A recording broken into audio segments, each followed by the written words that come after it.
నగరంలోకి అడుగుపెట్టిన అర్జున్కి ఆ వెలుగు మెల్లగా భారం అయింది.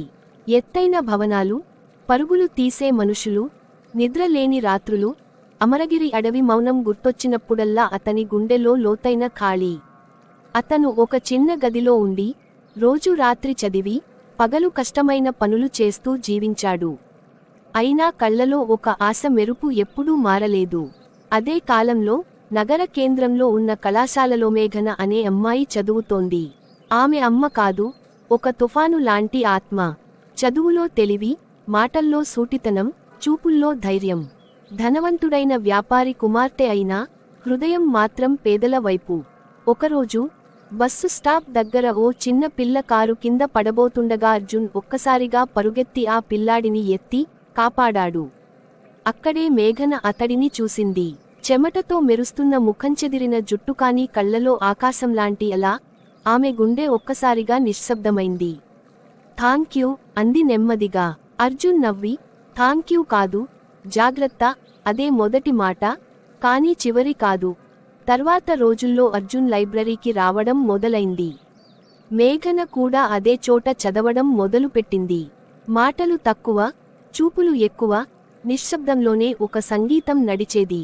ఒక రోజు ఆమె అడిగింది, నీ కథేంటి? అర్జున్ కాసేపు ఆలోచించాడు. నా కథ అడవిలో మొదలై నగరంలో దారి వెతుకుతోంది. అంతే. మేఘన నవ్వింది. అయితే నీ కథకి నేను ఒక భాగం కావచ్చా? అర్జున్ నిశ్శబ్దంగా తల వంచాడు. ఆ రోజు నుంచే ప్రేమ మొదలైంది. కాని ప్రేమ ఎప్పుడూ సులువు కాదు. ముఖ్యంగా వైశ్యవానికి, అడవిలో పుట్టినవాడికి మధ్య. మేఘన తండ్రి రుద్రదేవ్నగరంలోని పెద్దవాళ్లలో ఒకడు. డబ్బుకు విలువ, మనిషికి కాదు అనే మనస్తత్వం. ఒకరోజు మేఘనను పిలిచి గట్టిగా అన్నాడు, ఆ పేదవాడితో నీ వలస సంబంధం కట్ చేసుకో, లేదంటే అతన్ని నగరమే వదిలి వెళ్లేలా చేస్తాను. మేఘన గట్టిగా సమాధానమిచ్చింది, ప్రేమ డబ్బుతో కొలవలేము నాన్నా. రుద్రదేవ్ కళ్లలో కోపం మంటలయ్యాయి. ఆ క్షణమే అతను ఒక పథకాన్ని తయారు చేశాడు. ఇక ఒక రాత్రి అర్జున్ తిరిగి తన గదికి వెళ్తూ ఉండగా కొంతమంది గూండాలు వచ్చి అతన్ని చుట్టుముట్టేశారు. నీ కథ ఇక్కడితో ముగిసింది అడవి మనిషి అని నవ్వారు. రక్తం కారింది. గోడకి తగిలాడు, నేలపడ్డాడు.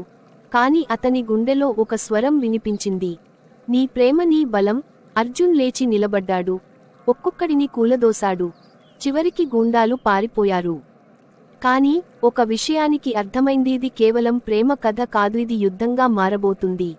ఇతర వైపు అమరగిరి గ్రామంలో ఒక వృద్ధుడు అడవి మధ్యకి వెళ్లి గుసగుసలాడాడు. ఎంచుకున్నవాడు తిరిగి వచ్చేశాడు. ఇప్పుడు అతనిని ఆపాలంటే చీకటిలో నుంచి శక్తిని లేపాలి.